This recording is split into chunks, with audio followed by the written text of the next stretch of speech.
Have you heard about the Gen Z Bible translation? I mean, is uh, I don't know. It's like I have said, like when I first found out, it was like that's amazingly stupid.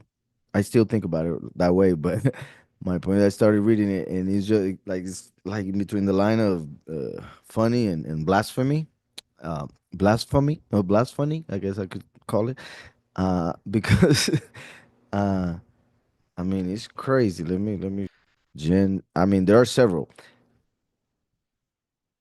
and several translations. I think they're done with AI, if I'm not mistaken. I think I'm not mistaken regarding that part. Now Gen Z, look at it.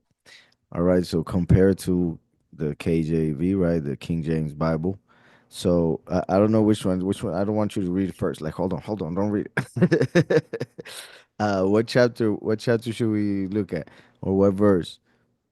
Uh, I mean, well, there was one um. Okay, so I mean, check this out. Listen to this. So, like, there was this girl named Mary who was engaged to this guy named Joseph. Joseph fam was from the house of David, and Mary, she was a total virgin. And then this angel slides into her DMs like, can you believe it? Yo, what's up? Hail, hail, girl.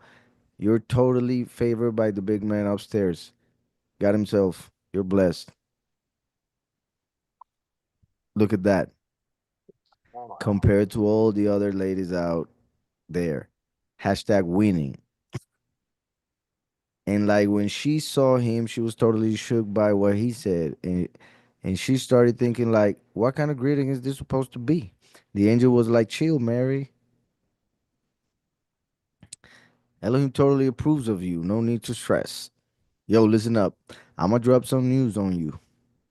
You're gonna get pregnant and have a baby boy. And guess what? You're gonna name him, and etc. etc.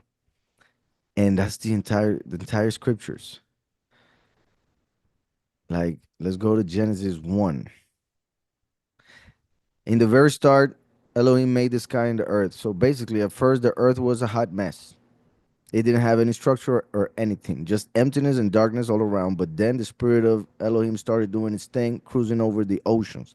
Then Elohim was like, yo, let there be light. And boom, there was light.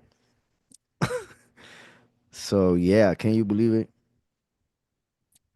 And that's how the kids are learning now or reading the scriptures.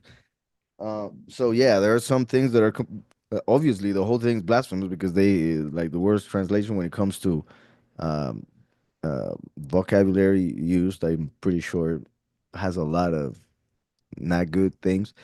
Um, but like I said, it has some.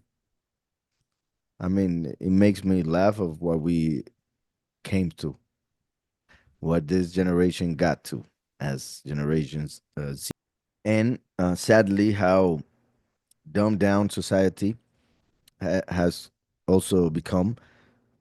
That um, they need a version that speaks in a very dumbed down way in order to be quote unquote understood because obviously they won't understand the true uh, meaning behind the words here or the scriptures.